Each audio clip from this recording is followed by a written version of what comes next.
Good morning, everybody. Welcome to our today's lecture on game AI. Let's quickly remind ourselves what we began doing last time. And in one sentence, that is basically that we are en route towards modeling or recognizing. This is basically the same thing. If we have a model of something, we can recognize something. Temporal patterns.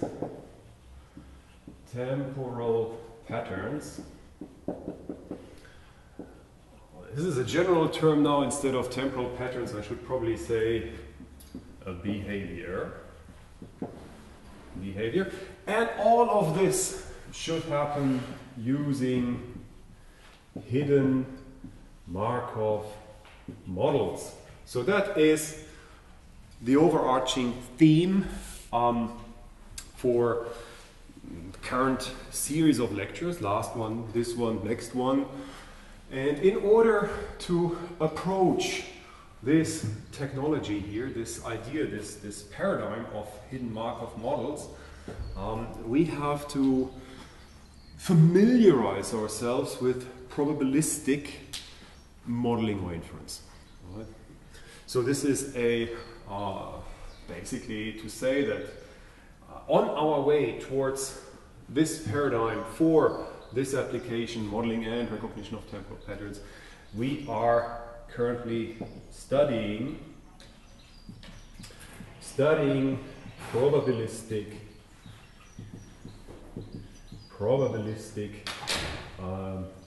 inference or reasoning or modeling. Yeah, probabilistic inference and modeling. Okay, and in doing so, last time we began at the very basics, and that is to say, we familiarized ourselves with the notion of a probability. And ever so briefly, we discussed that there are two fundamental points of view on what it means to talk about a probability. And we subscribe to the second point of view. So we've been studying basic concepts of probability, theory, and I pointed out that we can understand probabilities as in terms of long-term frequencies of outcomes of random experiments, or we can understand probabilities in terms of degrees of belief in the truth of certain propositions. And the first one is called the frequentist view on probability, and the second one is called the Bayesian view. It does not really matter to which point of view we subscribe, because the mathematical formalism is the same. It may be more intuitive to talk about degrees of beliefs in propositions because if we subscribe to that point of view, we would then say that a probability of a proposition A is the degree of belief in the truth of proposition A, right? And you know, once we accept that as the starting point of our discussion, we can then somehow quite intuitively derive or talk about the actions of probability theorem or the fundamental rules of the algebra of probability.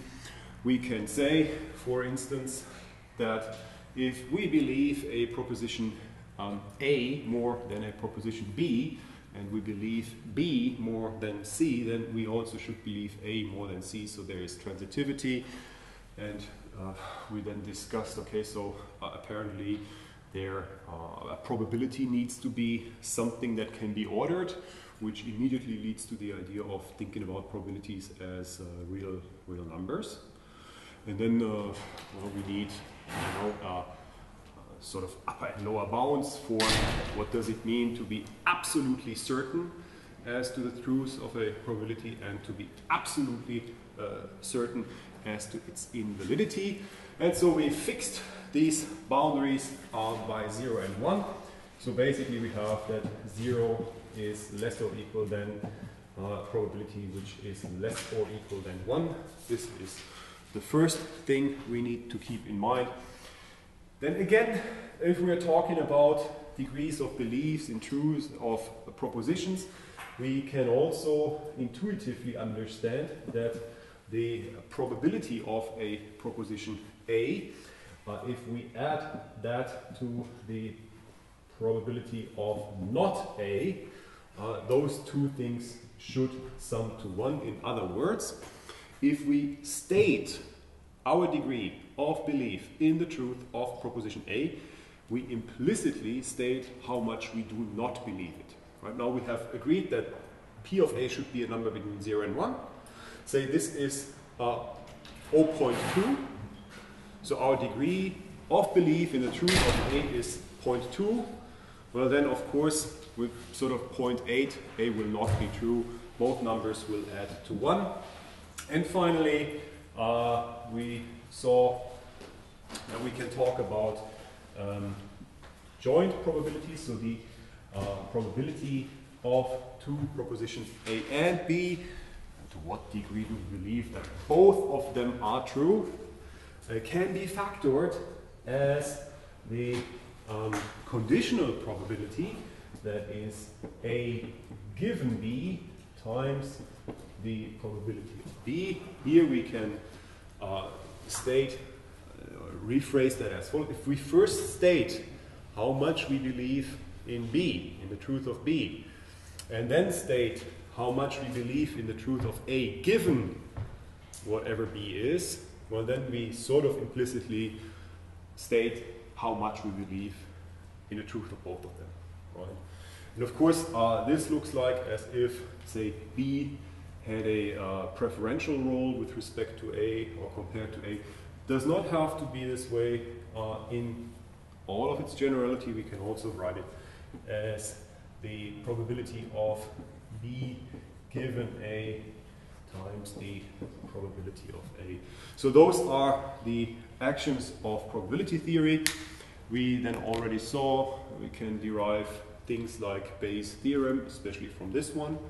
Here we talked ever so briefly about how Bayes' theorem would allow us to do inference given certain observations. We discussed the concept of marginalization, or another term for that, so marginalization.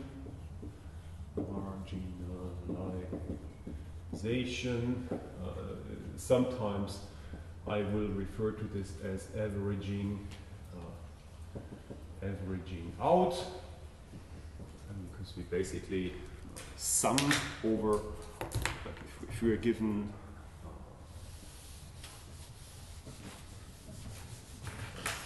make that precise.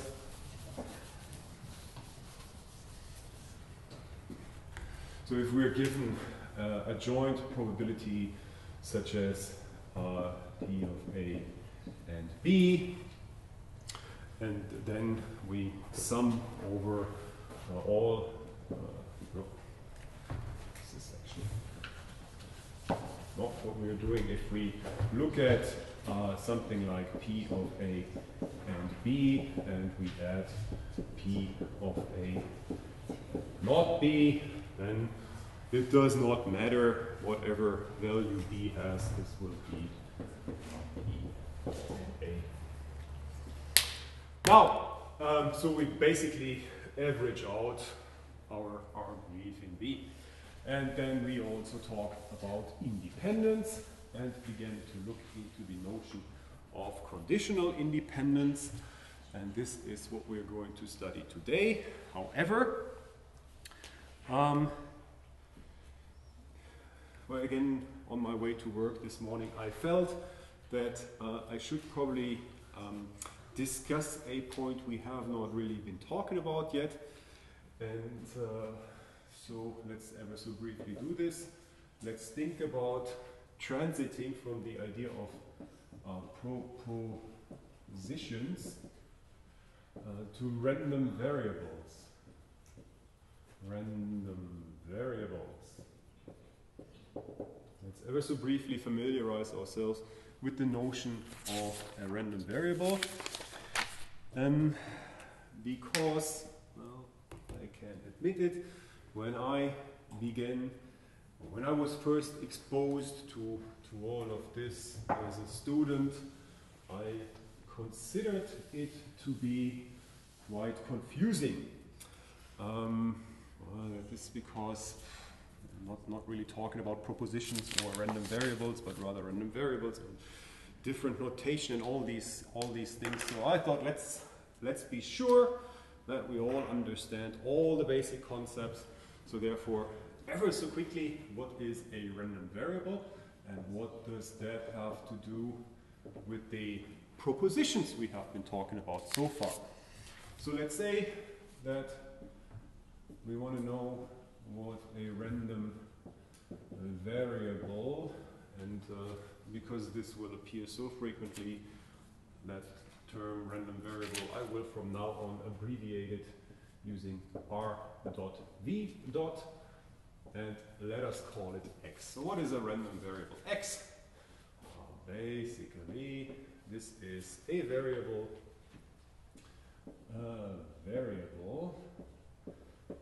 whose value is subject to chance, or in other words, let's put it like this, that is to say, a random variable x can assume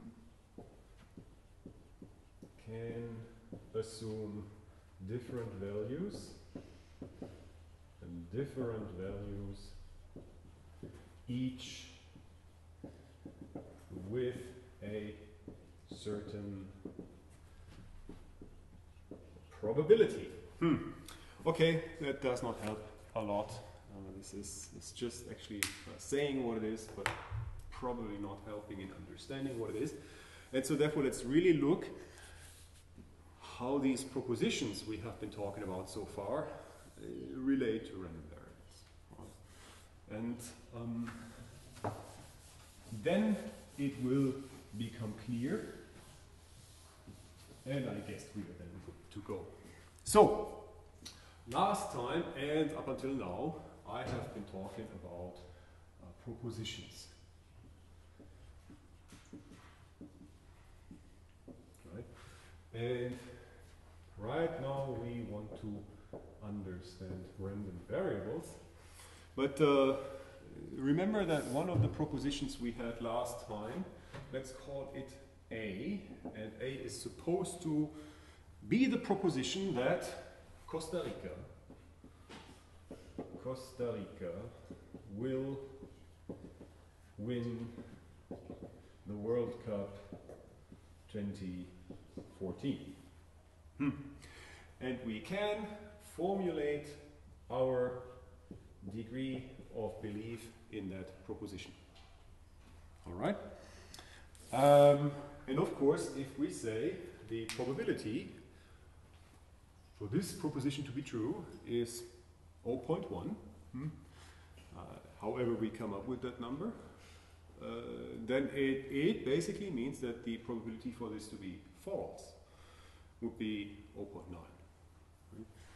Right? But what if Costa Rica does not win the World Cup? Like who then is going to win the World Cup? So let's rephrase this little problem here, or this idea of a proposition, and let's introduce a random variable, x, and let's say that this random variable,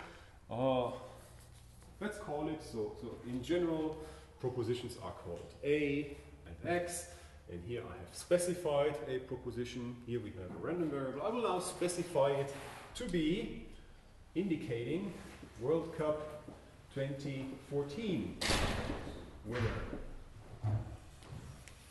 Right? Now we have a variable. It is called World Cup 2014 winner. And apparently, at this point in time, this variable can still assume 8 different values. Right? There's still 8 teams left in the World Cup. So at this point in time, we know that this x is one of the following. Can be Brazil, can be Germany, let's hope for that, I don't know, can be Costa Rica, and can be Argentine, Netherlands, France, you name it. And in general, so we are now talking about the random variable World Cup 2014 winner, and it can have 8 different values as of this point in time. Slightly more general, we could say that we are talking about random variables, x, and they can assume, I don't know, values x1, x2, all the way up to some xn. You see, this is just a generalization of this special case. We have a particular random variable for which we know its outcome is subject to chance, well, more or less, can have different outcomes. In general, we'd say, okay, we have some general random variable, a capital X, and it can have different outcomes. Right? Let me lower this a bit. So here we had a proposition, in particular the proposition that Costa Rica will win the World Cup, and this is when we assume the point of view of propositions. Now we have the point of view of random variables, so we can then say the probability for this random variable x, assuming, I don't know, one of these values, say Costa Rica. Costa Rica. Or, well, let's in very general probability of this random variable, say, assuming a value of x3, 1, 2, 3. These two things are the same, right? It is just a different way of talking about propositions. It's a different way of talking about propositions. We can understand the idea of propositions. We know, okay, this afternoon there will be rain. Tomorrow there will be snow. If I drop the pen, it will fall to the bottom or to the floor. Right? These are propositions, and we can formulate degrees of belief in the truth of that. Particular for dropping the pen, it might be 0, like 1. If I say, if I drop the pen, it will drop to the floor. Might be 1. We can formulate that. We can understand that we may believe the truth of propositions.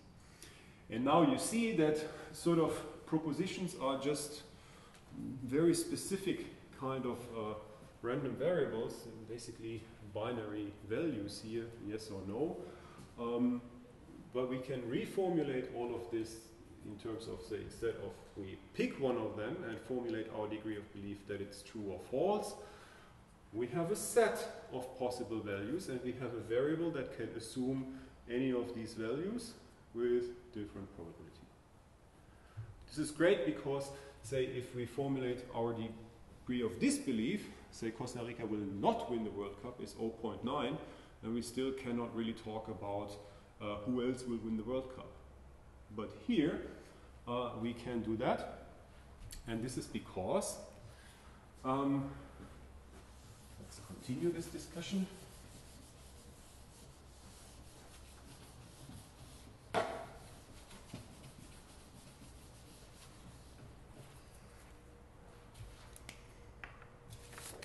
So again, 2 columns.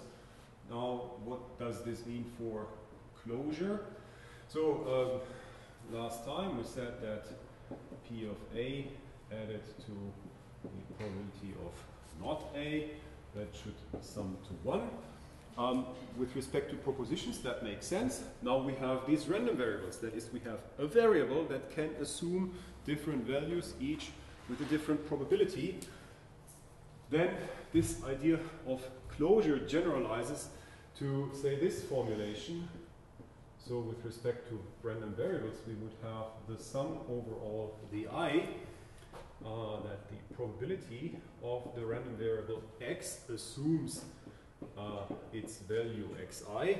If we sum this over all possible values, so Brazil, Germany, Costa Rica, France, Argentina, and so on and so forth, this should be 1 as well.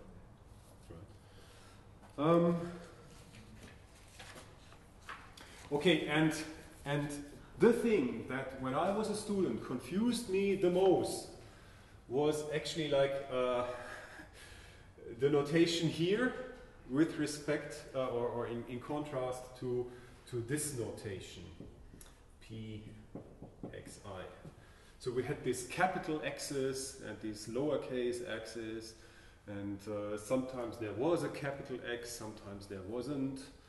So let me point out the following convention.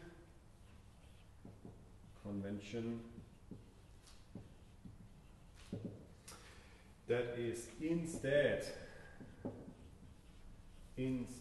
of probability that random variable x assumes a value of xi, we write probability of lowercase. But that drove me nuts. And I was a student, I did not really get it. Again, the take-home message is we can generalize our idea of propositions to random variables. Whereas these things are binary, these propositions are either sort of given or not, true or false. We can sort of fuzzify that in formulating our degree of belief. Binary, true or false. Here we have sets of possible values for something. We have closure here, we have closure here. So in that sense, these random variables are just a generalization of this idea of propositions. And I hope that from now on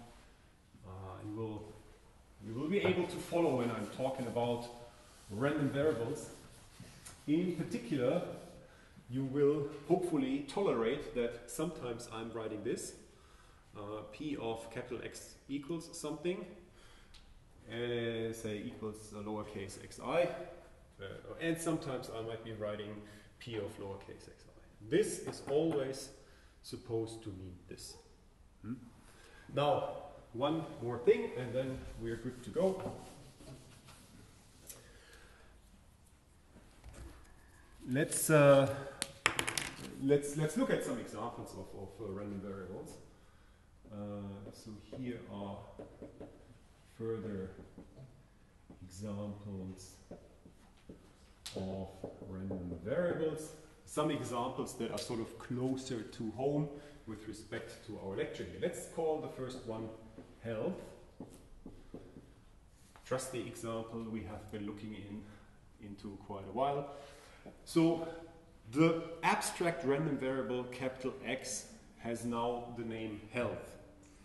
And its possible values are, I don't know, something we looked into last time, or low, medium, and high. This is very similar to our previous example with the World Cup winner.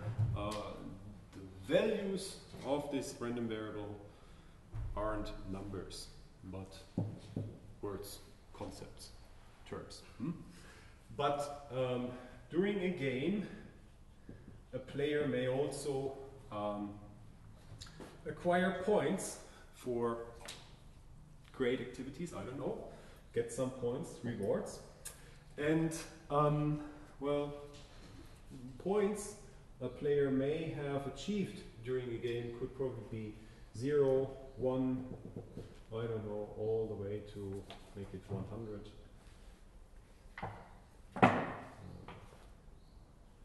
100.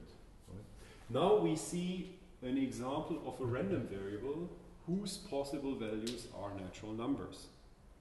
Again, that like totally confused me, like why would sometimes there be numbers and sometimes not? Well, it doesn't matter. The important thing is we have a variable that can assume different values with certain different probabilities. Right? And of course, in a game, a player can also have a location. And here we may, in very general, say that let us assume the game world was just a two-dimensional world in which we move our game character. Then a location in this game world is basically a two-dimensional vector, a position vector, x and y. Right? What I'm trying to hit home here is that we can think of different random variables. These are all examples for random variables capital X. And they can assume values out of certain sets. And in general, and this is what you'll find if you read textbooks or the literature, the right-hand side of these equations, these sets in general are called omega. Capital omega actually. But we have a random variable and it can assume values out of a set omega. This set omega has a fancy name. It is called the sample space.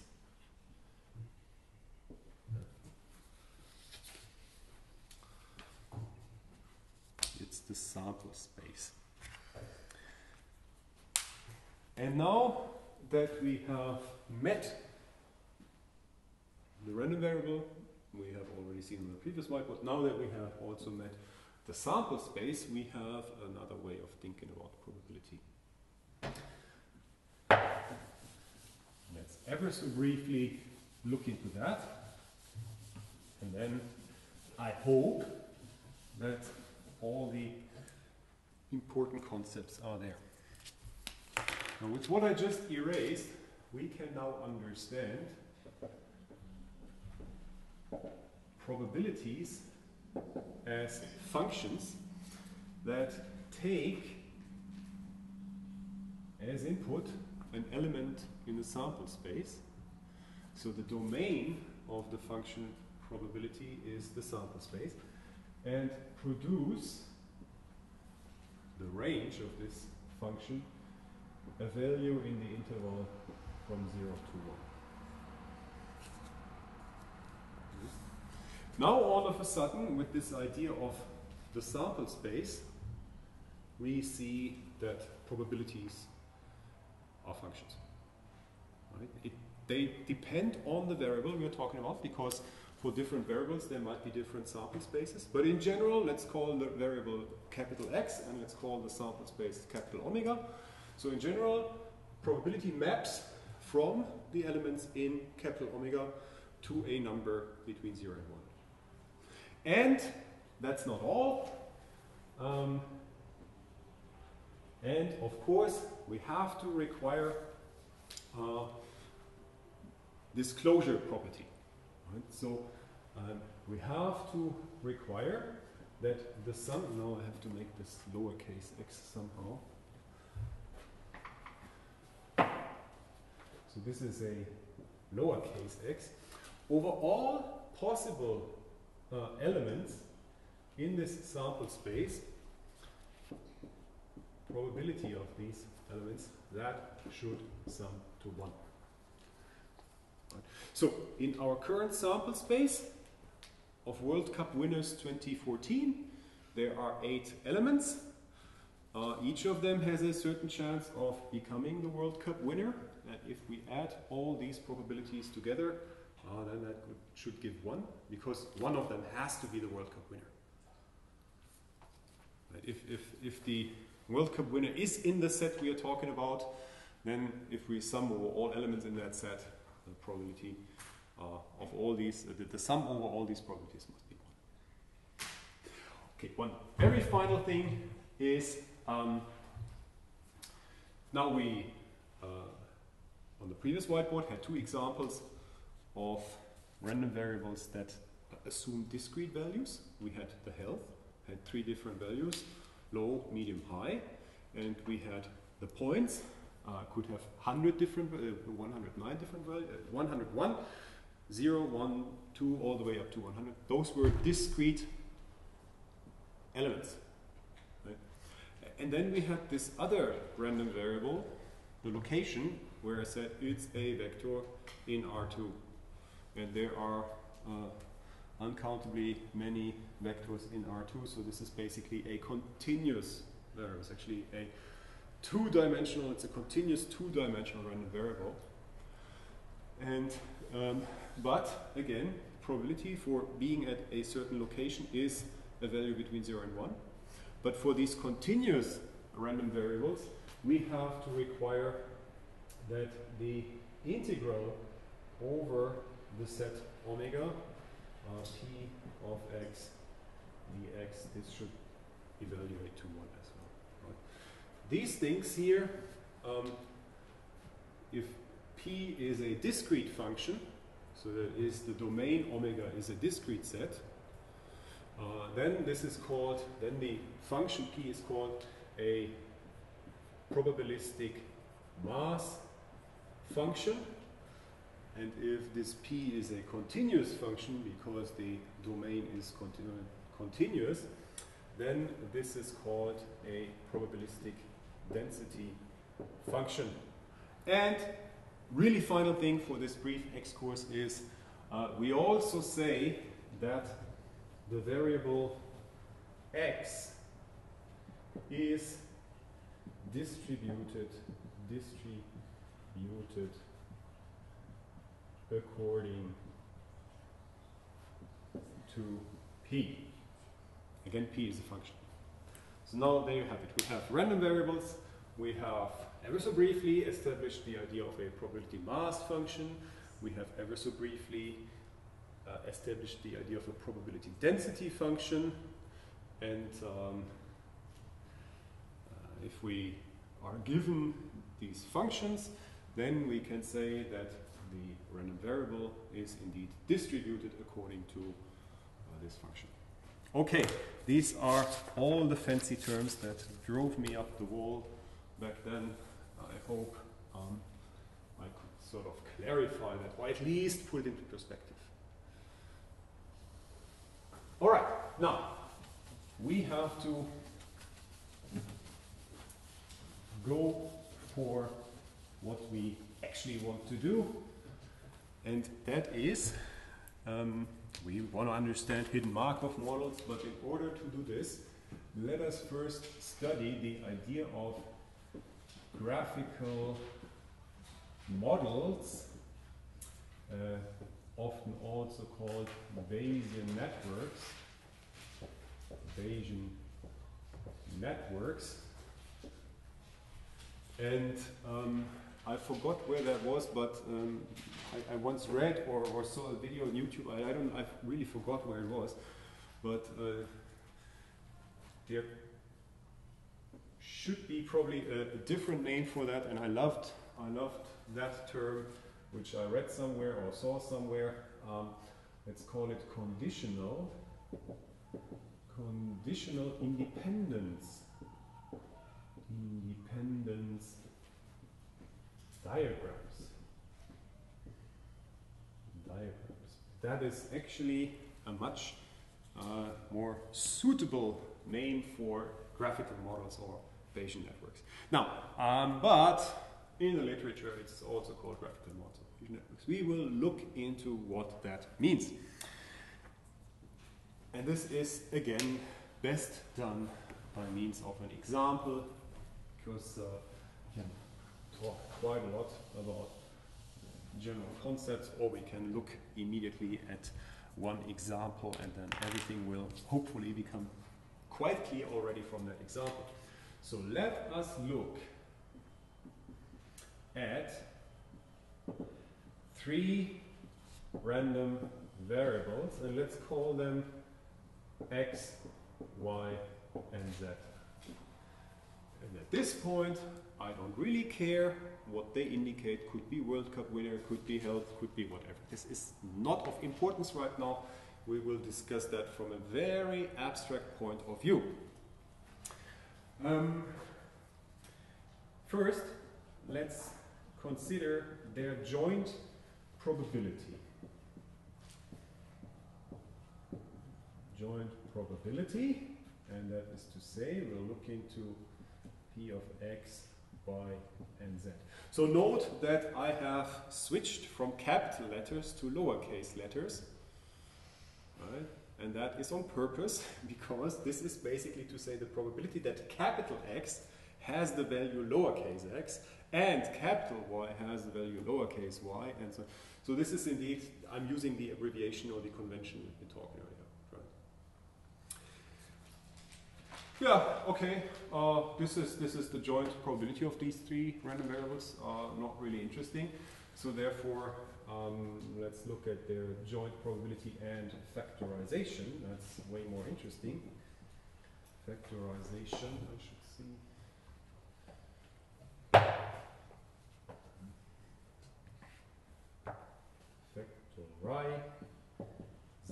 Factorization. Yeah, you know, I'll just pick one. It does not really matter. Let's say that this joint probability could be factored as P probability of Z conditioned on X and Y times the joint probability of X and Y. This was one application of the product rule. Somehow I have singled out the Z, but it does not matter. I could have done any other, but let's stick with this one. And of course, we can now continue to factorize this joint probability here. So in all, we could have that these three random variables, their joint probability could be written as the product of P of Z conditioned on X and Y times P of Y conditioned on X times the probability for observing a certain value lowercase x. Okay. So there will be lots of columns today. Left hand side column, we now have the joint probability of these three random variables and a possible factorization. And if we look at this factorization, we can, just from looking at this product here, this mathematical expression, it appears that the value of z will depend on whatever values x and y have. And it also appears that the value of the random variable y will depend on the value of the random variable x. So looking at this indicates certain interdependencies between these variables, right? And let us draw a graphical representation of this product here. So we are dealing with three random variables, capital X, capital Y, and capital Z. Note that now I'm using the capital things again.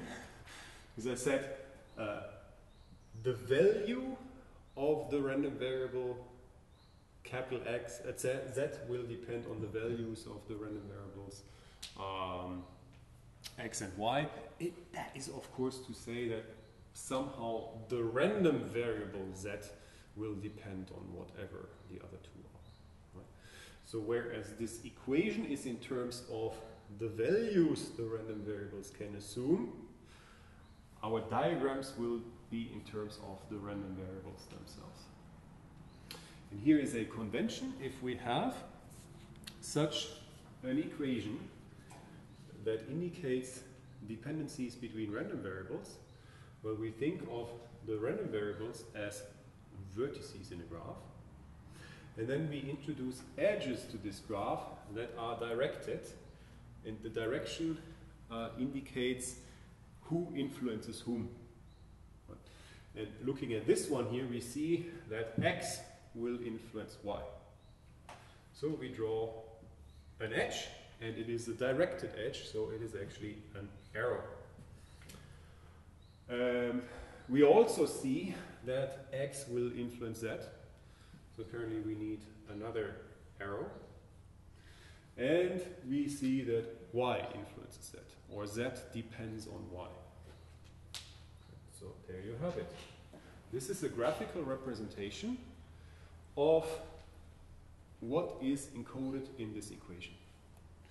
It does not really tell us a lot at this point in time. It is just a visualization of relations between the random variables we are considering. Interestingly, this is a directed graph. That is a notion we know. Right? We have been talking about graphs quite a lot. It's a directed graph because the edges have pointy heads. They point to somewhere. So the adjacency matrix of that thing will not be symmetric. And it is also an acyclic graph. There are no cycles here. So if we put a marker on this vertex and would move that marker along a direction of arrows, there would no way for us to return to x, because there is no arrow from any of the other nodes pointing back to x. So every path in this graph has a start and an end, and a start and end will not coincide. There are no cycles here. So it's a directed acyclic. Oh, this is a C. Acyclic graph. And mathematicians love these directed acyclic graphs, talk quite a lot about this, and so therefore they are also called DAGs, a directed acyclic graph. Okay? I will never again throughout this lecture write directed acyclic graph, it's always DAG from now on. And one final thing, looking at this diagram, we realize from looking at the vertices and edges, we realize that z is conditioned on x and y is conditioned on x. So these are fancy terms we use.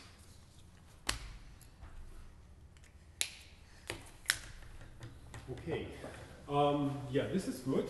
And what does that have to do with conditional independence? Remember that we talked about this last time ever so briefly. We already met the notion of conditional independence. Let's ask, what if say y was conditionally independent on z given x? In other words, what if y is conditionally, so this is just rephrasing this expression here, and let me make that more beautiful. So, what if y is conditionally independent of z given x? Right? This is a paraphrasation of this expression here. Now, the answer is, well then, this conditional probability of z given x and y would be p of z given x. We discussed that last time. What would that mean for our diagram?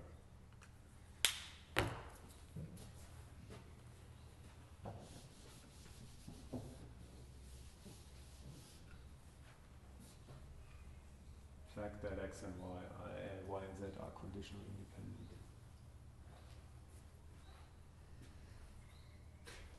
Remember that whenever we have some dependency between random variables, we draw an arrow. Now we say, okay, shouldn't be a dependency between y and z, so we have to remove an arrow.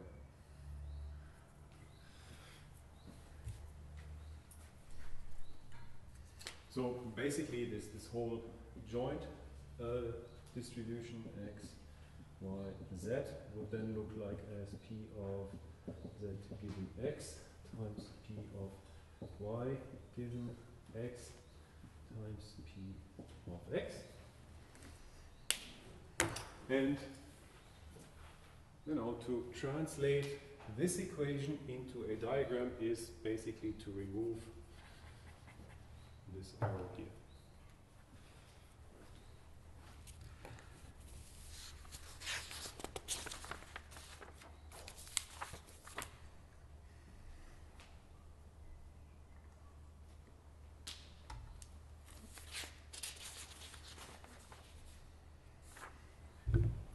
Okay, yeah, at this point in time this may all may still not make a lot of sense. It is just a way, again, of visualizing these equations. Interestingly, that of course works the other way around, right? If we are given such a diagram, then we can translate it into an equation. You had a question? Yeah, how did you translate from the first line to the second line? Oh, that was, I just did it. Right? So we have, in general, say, we have the factorization we had on the previous whiteboard. But we may be dealing with a situation where we know that, x and y should be conditionally independent. If we knew that, then we would know that the joint probability of px and y could be written like that. And right now we are basically hovering through the air because we are talking in very general concepts and not about concrete, realistic, real-world examples. And I'm just saying, we have 3 random variables, and let us assume that for 2 of them we know that they are conditionally independent. Then we could factor it like this, and then the diagram would look like that. Right. Maybe I should have brought an example. This is a. I should have done so. Let's try to come up with an example. An example in the realm of game AI.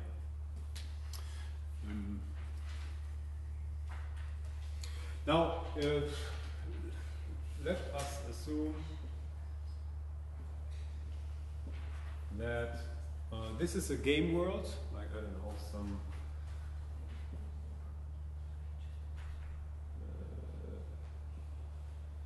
some map, I don't really care.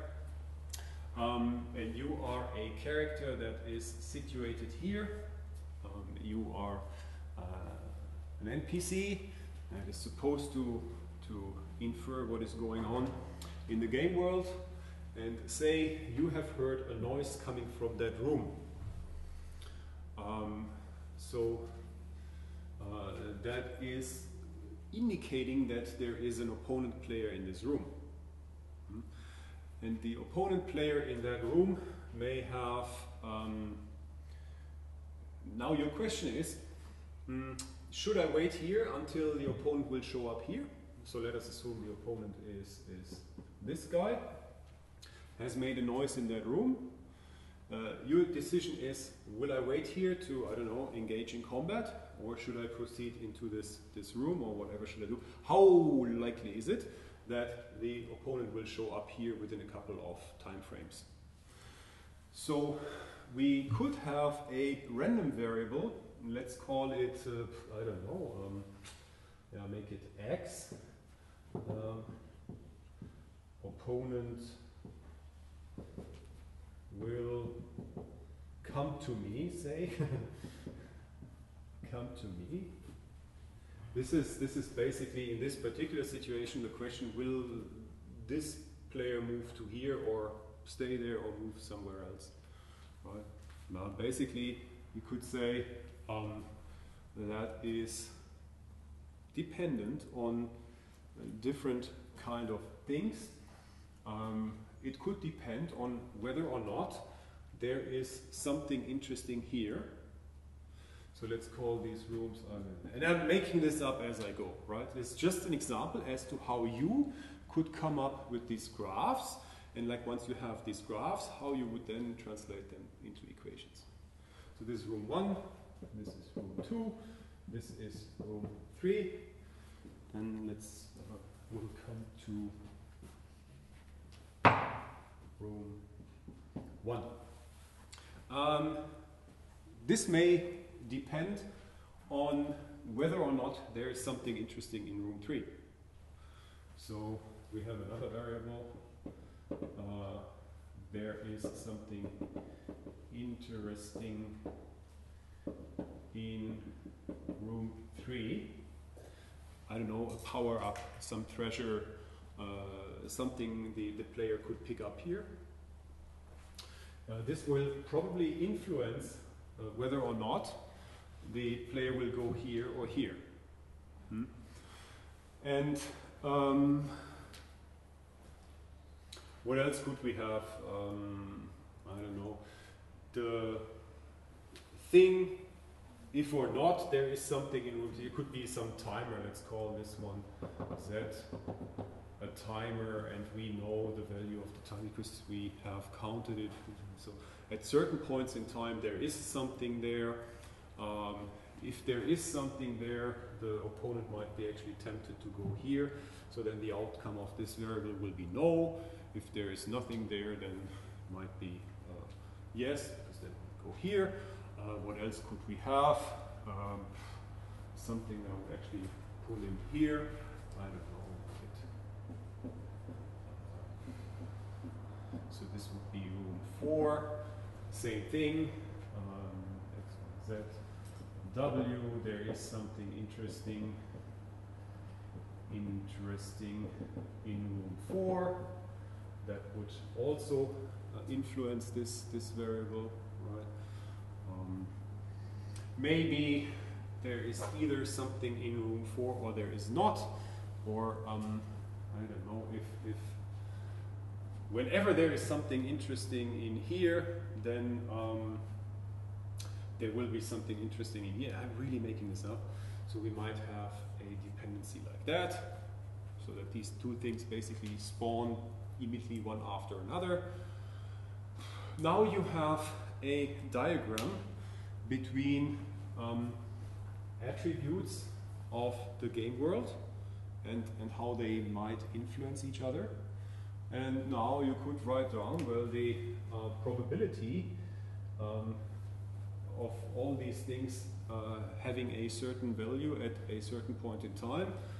So P of X, Y, Z, W equals, and then you begin to look at this and write down, and I'm not going to do this, the terms as they appear there, right? And so therefore, when I said, yeah, let's assume these two things are conditionally independent, sometimes we can assume that, sometimes we cannot. Actually, in this, there is one situation of conditional independence is basically this one is somehow conditionally independent of that timer, as we will see later. But yeah, right. So this is how you would use this formalism to model stuff. You basically draw these diagrams, and we're happy with the idea of drawing these diagrams because we talked about state machines earlier. This has nothing to do with the state machines we saw earlier, but this is a way for us to write down or at least draw pictures of what might be influencing what else. And if we know that, we can translate that into equations. For these equations, we have to attach numbers to these arrows later on, do that. But then we can evaluate these equations, and then there will be a probability for the opponent showing up here or not. And depending on the value of that probability, we might either wait here or run there to create behavior. But the bottom line is At this point in time, I am just drawing these things, and they are just called, let me make this clear, they are just called x, y, and z, without any instantiation of something interesting that has to do with game AI. Right? So this is what we're talking about right now. But you saw that that can mean something, and in practice it should mean something, right? But now it's just called x, y, and z, and this translates to a certain equation, and that is what we're doing at this point. Okay, and once again, I already said it last time, the reason as to why we're thinking about joint probabilities as factors of conditional probabilities, where we ideally would have some of the variables to be independent, is that the more conditional independence we have, the less arrows we have in these diagrams. Right? In the end, we can think that almost everything influences anything else. This is okay from an abstract point of view, but in the end, we are computer scientists, we always have to implement these things, and we have to write algorithms that progress numbers back and forth in order to evaluate certain probabilities here.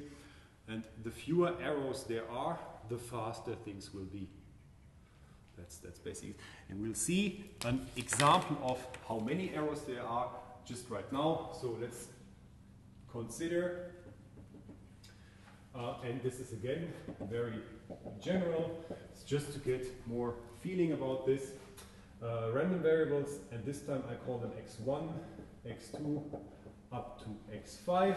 Let's already draw them down. We have x1, x2, x3, x4, and x5. These are the 5 random variables we consider.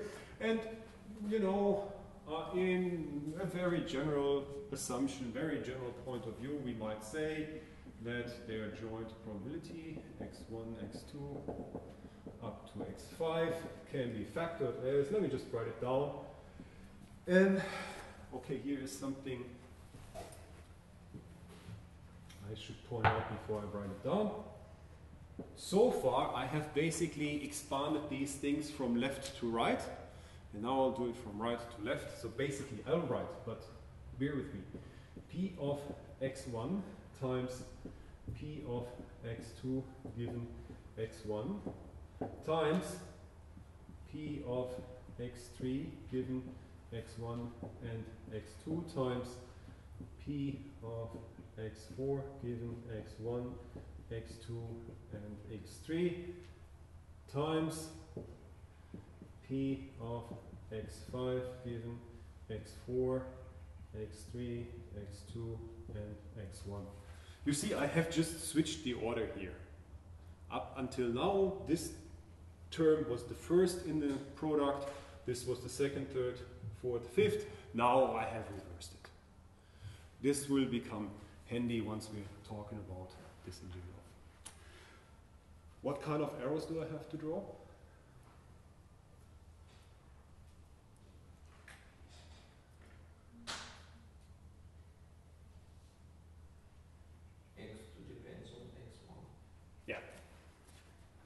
Good. What else? My x3 also depends on x1? Yes. Yeah. And now you take it from there? x4? Right. x4 depends on x1? X3 depends on x2. Yes, it does. X4 and 5 on 1. Hmm? X4 and x5 on x1. That's right. So she proposed x4 and x5 depend on x1. What else do we have? Are there more arrows coming out of x2? X4 depends on x3. x4 depends on x3, right?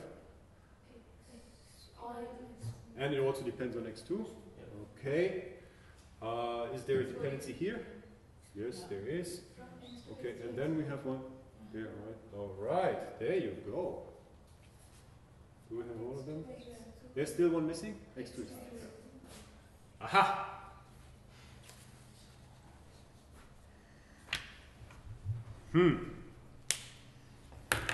Yeah, it looks diabolic. It's not meant to be diabolic anyway. Yeah, you see, if we have no assumptions as to possible independencies between variables, we have a lot of errors. Right? And actually, we would have to compute lots of values p here, like in the end when we are going to compute with these things. But before we will look into that, let me point something out that becomes apparent from this diagram. We observe the following. Observe. And since a DAG has no directed cycles,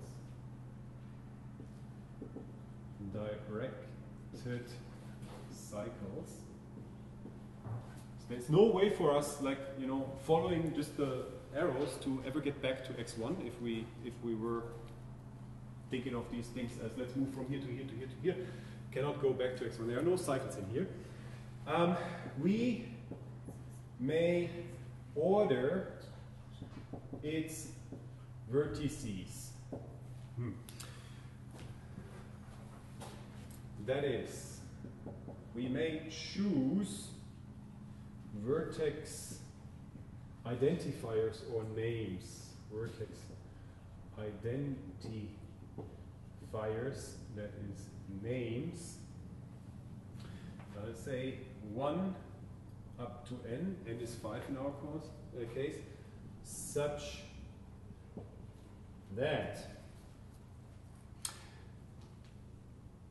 if we observe an edge from a vertex I to a vertex j, then that implies that I is a number lesser than j. And this is indeed the case, and of course I have chosen the factorization and the resulting diagram correspondingly. But I could have called the variables A, B, C, D, E, right? Could have done that. And now I have called them x1, x2, x3, x4, x5. And if we look at this, then we see an arrow from x1 to x2. So from vertex 1 to vertex 2. There is an arrow, and indeed 1 is less than 2. Right? And there's also an arrow from x1 to x5, so from vertex 1 to vertex 5, and indeed 1 is less than 5.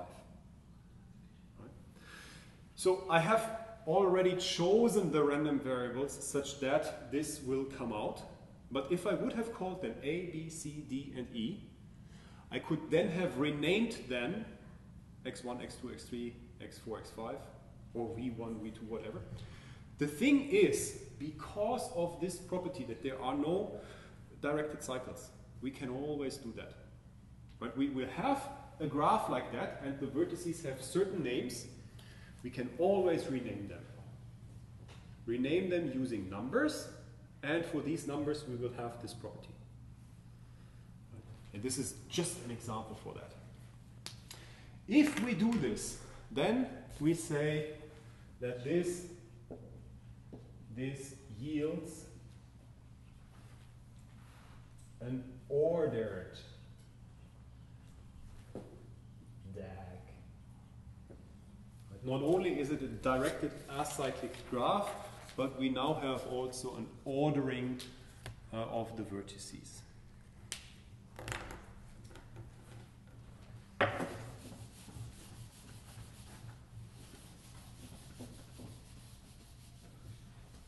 Okay, now we can remind ourselves about something we have encountered many a time when we were talking about game trees. And so we define a function, and let's call it pred for predecessor I, where I is now the vertex identifier, right? So this is the set, I'll write it like this, set of all predecessors of vertex I, and here is an example.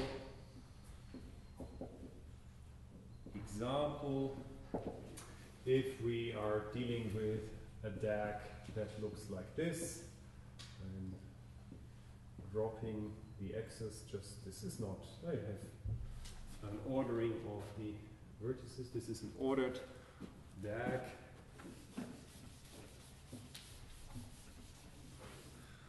Then, I don't know, the predecessors of 2 would be what? 1? Is it just 1 or is it set containing 1? It's set containing 1, exactly. So, set containing 1. What about the predecessors in this example of 4? Set containing 1, 2, 3. Nah. Predecessors 2 and 3. Exactly. One is in, okay, so yeah, we talked about predecessors, right?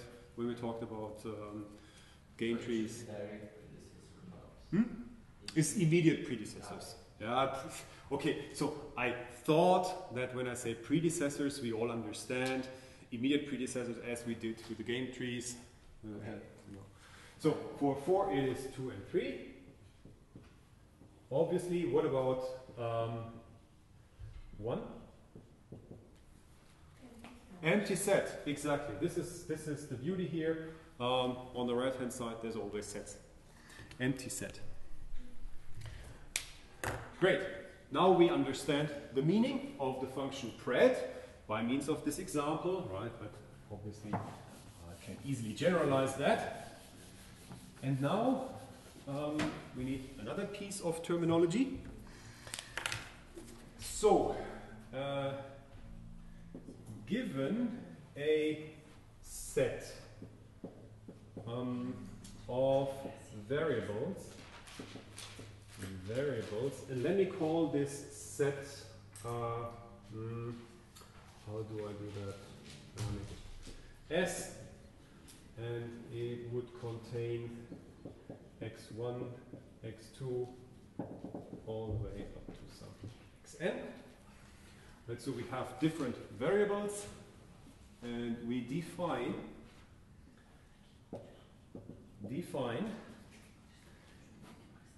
S subscript A as the set of all variables x. I make it a j here because it's not a lowercase. Xj such that j is in a set A. Here is an example. This again becomes immediately clear. Example, let's say the set A would contain numbers 2 and 3. Then we have that S A is x2 and x3. It's an indicator set. A is an indicator set. I think we have talked about this already. So we have a set containing lots of elements, and then we have a set A that contains indices into that set, S. And if we have S subscript A, this basically filters out the elements of the set that are indexed in A. You see that, right? For us as computer people, that is not a very big deal.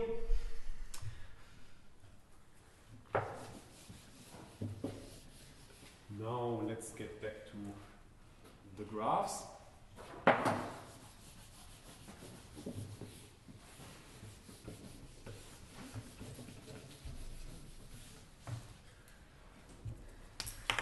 So in particular, here's another example. We could think of this index set as being given by, I don't know, say predecessors of 4, given the graph I have just erased, right? Then we could think of the set of random variables indexed by pred 4, given the graph I have just erased. That would be x2 and x3, right? Can agree on that.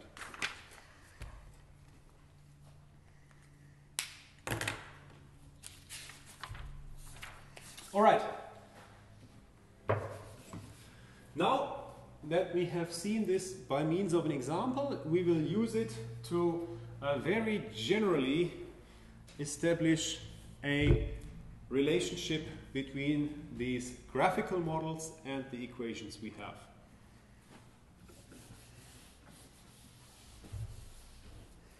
So, I define that if we are given random variables, let's say x is x1, this is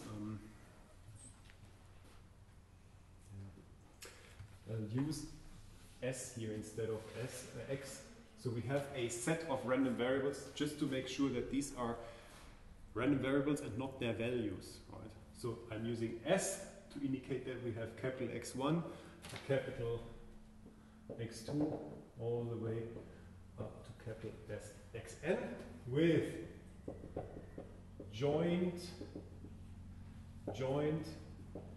distribution P X1, X2, Xn, and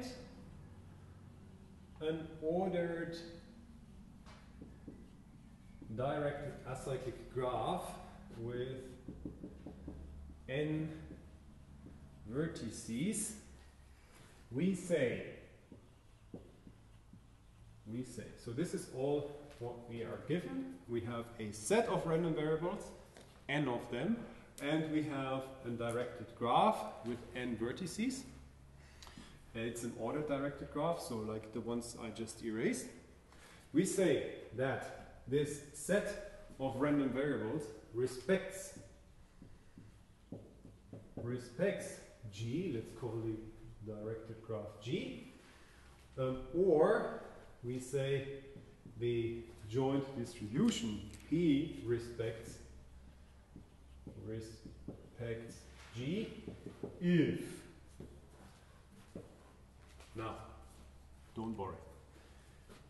The joint distribution can be factored as P of x1, x2, all the way to xn, can be factored as the product where I ranges from 1 up to n, P of xi given conditioned on the predecessors of I.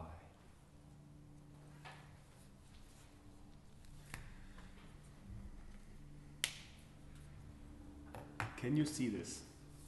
That this product here is indeed a compact representation of all these lengthy factorizations I have written down so far. Right? Say I is 1, then this is the empty set.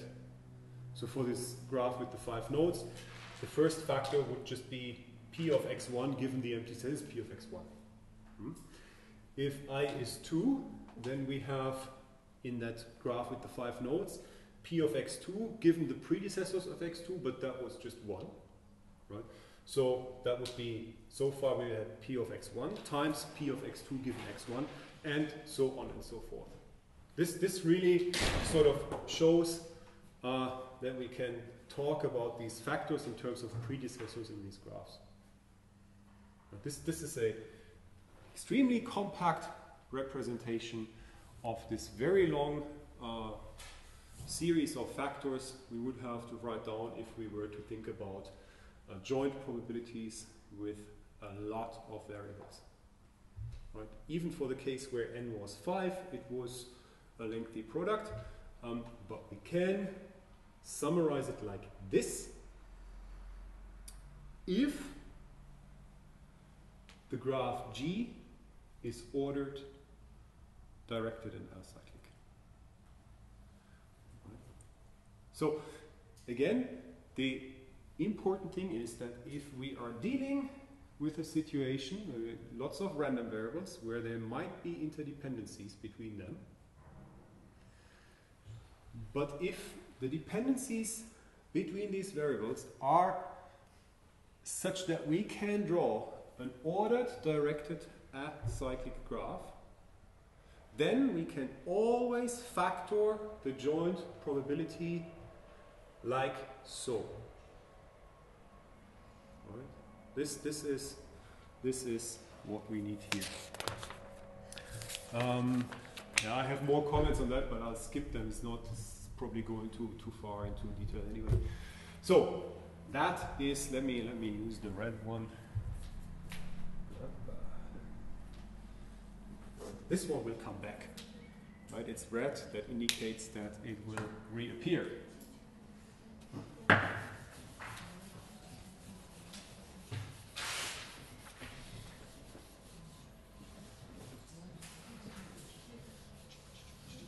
Keep it a while. Okay, ever so briefly, relationships between random variables. What kind of situations could we think of when we are drawing these graphs? And what could this imply? And again, this is best explained by means of just going through the examples and then talk about the examples. So, now that we sort of hopefully accept the fact that we can think about these directed or the directed acyclic graphs as graphical representations of something we want to model. We have seen this made-up example, contrived example of doing inference in a game situation. Will the character show up here or not? We have a graphical model according to which we can do inference. We have these graphical models. What kind of elementary situations could there be in these models? If we understand these elementary situations, we can sort of compose more complex situations from these elementary ones, right? So this is what I mean. Probably I should say elementary relationships between random variables. And they have funny names. The first is called tail to tail. And this basically, and I'm just using 3 variables to discuss this, refers to the following situation. We have 3 variables, x, y, and z. Sort of the situation where the arrows that have to do with x and z meet, x and y meet, are here in z, and they're sort of the tails of the arrows that are somehow connected to the same node, right? This is the tail situation. This graphical model translates to the following joint probability, x, y, and z, ever so simply. Looking at this, we see that x is conditioned on z, so we have px given z. We also see that y is conditioned on z, p of y given z, and z is not conditioned on anything, so we have p of z. Can we sort of infer that x and y are conditionally independent? We don't know that yet. In here, let's have a look. And at the same time, we might also factor this as, and now this is this algebraic mumbo jumbo. We can look at the conditional probability of x and y given z. Of course, we know that this is P of x, y, and z just divided by P of z. I'm now frequently making use of Bayes' theorem here and the product rule, not actually pointing it out all the time, but I encourage you to verify at home that whatever algebra I'm doing here can actually really be reduced or deduced from these elementary rules we discussed. Now, if I divide this expression by P of z, we end up with P of x given z times P of x, y given z.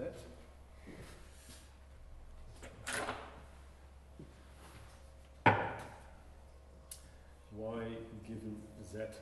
Now, and that tells us that whenever we encounter a tiny diagram like this, and we know about z, then indeed, in this situation, x is conditionally independent of y given z.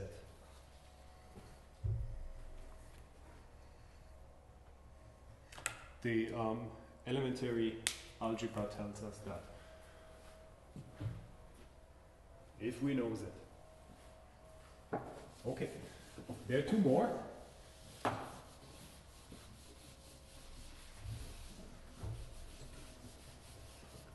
Two more.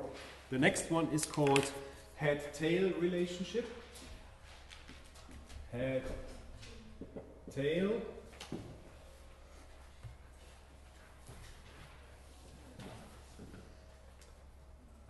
Head-tail. This refers to the situation where we have z conditioned on x and y conditioned on z. Now we have a head-tail situation in this node z. This is the one we will be very interested in later on when we are talking about hidden Markov models. I can give it away already. Here we find for the joint probability p, x, y, and z that it obviously factors as p of x. X does not depend on something, but z is conditioned on x. P z given x times, here we have the last one is p of y given z. This is the translation of this diagram into an equation. And at the same time, I'll continue here. And if we look again at what it would amount to if we have p of x and y conditioned on z, we find again that this can be written as p of x, y, and z divided by p of z. Does not seem to help us any further because we cannot sort of cancel out this p of z as we just could a minute ago, but do not despair. We will write this as p of x times p of z given x times p of y given z over p of z. This is just, I plug in this here, and now we make use of what we know about Bayes' theorem. Basically, we summarize these two terms into, so all of this equals p of x and z times p of y given z divided by p of z, which now we expand this joint probability in a different manner. So we have now p of x given z times p of z times p of y given z divided by p of z. Now it cancels out. P of z goes away, and we end up with the same thing we just saw when we had the tail-tail situation. Right? So again, we can conclude that for relationships like these, when we see the random variables to be related like that, then x is conditionally, y is conditionally independent of z. Right? So I'll write this here. So we have again x and y are conditionally independent given z. Now there is one elementary relationship missing and then we are done.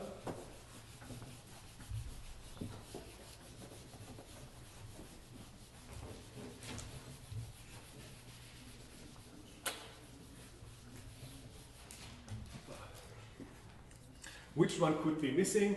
Well, we haven't looked into the head situation. So basically, we're given z. Oops, it's the wrong way around. So we have x and y, and they influence z.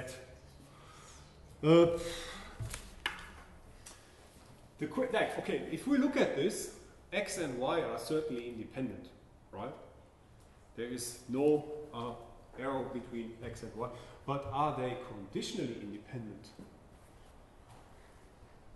This is crazy. Let's look into that. Do we have say that p of x and y condition of z is p of x given z times p of y given z, or in other words that x and y are conditionally independent? And the answer is, because for sake of time, no, not in general. Right? And this is not in general. And again, this is best understood by means of an example, right? And let's consider the following example. Say x and y are both the results of flipping a coin, right? So here is the example for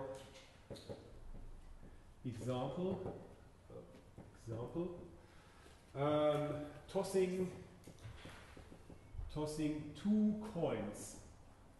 Right, we have a coin, let's call it x and a coin y. So basically we have x and y, and they both can assume a value of head or tail. This is what happens if we flip a coin. It can come up head, it can come up tail.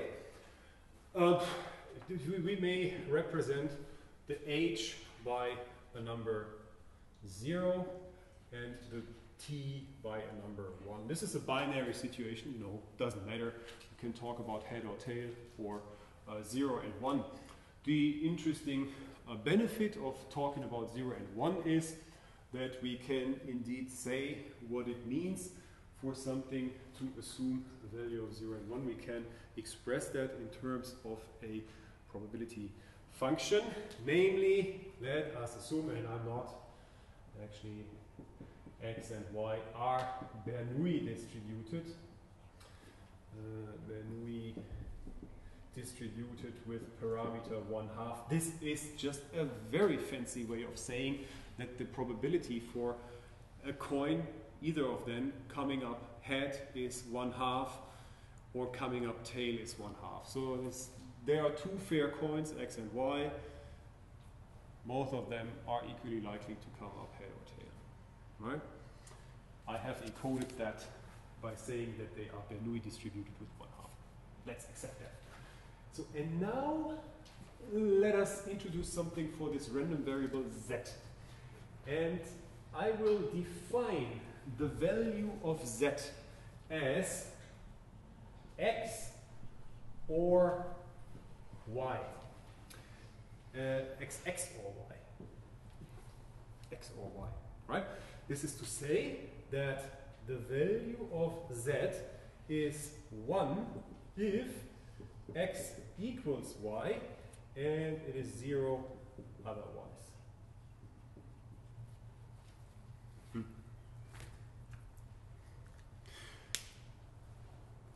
X and y are obviously random variables, right? Because throwing a coin is a random process and the outcome is not predetermined. It comes up heads with probability 1/2, comes up tail with probability 1/2.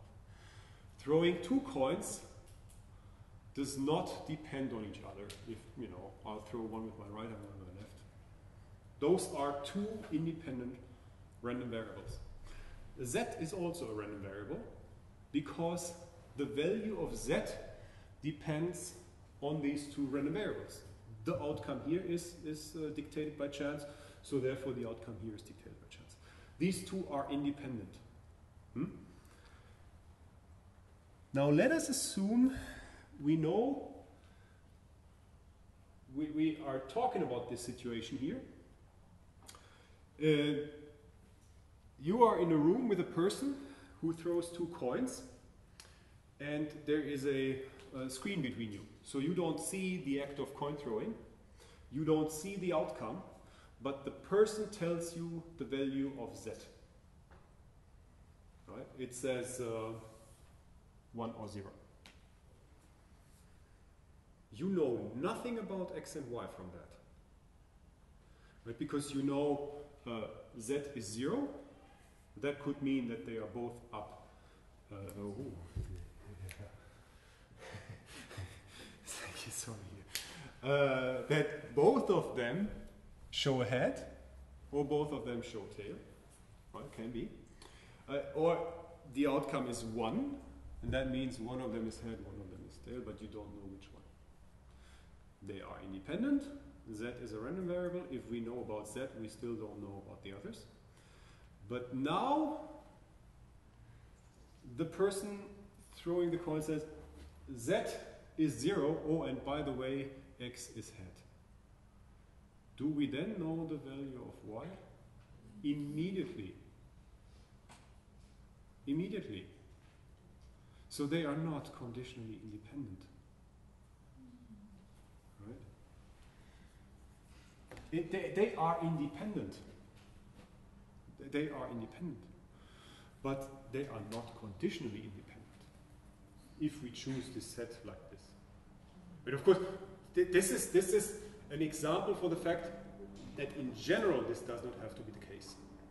But we could have chosen another Z function, and then they may indeed be conditionally independent. But with the way we have done it here, we see that generally this situation does not imply conditional independence. Because if we know the value of this one, we cannot infer something about either of the two. But if we know the value of this one and one of the two, we immediately know the other one. So they are not conditionally independent. So in general, that is, in general, X is not conditional independent of Y given this Z. This was just an example. All right, the other stuff I have is not so, is probably taking us too far afield anyway. Let's say that is all for today. Next time we will be discussing Markov chains, which then the time after next time we will generalize to hidden Markov models. Are there any questions for today? If not, we see each other again on Monday. Thank you.